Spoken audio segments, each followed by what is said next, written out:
د هیواد د امنیتي او دفاعي ځواکونو زړورو سرتیرو ورځ مو مبارک شه. د کاپ نهمه د هیواد د امنیتي او دفاعي ځواکونو ورځ دی.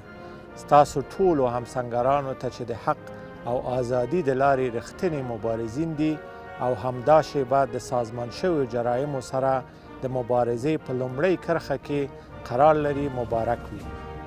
درود و دعا میفرستم به روح همه شهدای نیروهای قهرمان امنیتی و دفاعی.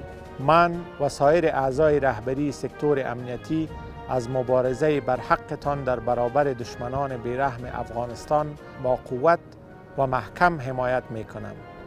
بدون شک آرامش نسبی کنونی از برکت مبارزه، دلیری و قربانی شماست. من دست پدران قهرمان را با قوت، غرور و عاطفه می فشارم و از عمق دل از مادران عزیز و گرامی این مرز و بوم نیز قدردانی می کنم که فرزندان دلیر و صدیق خود را برای دفاع مقدس از خاک و مردمشان در سنگر مبارزه بر حق فرستادند. تاسې د خپلو خلکو د ارادې قوت یاست.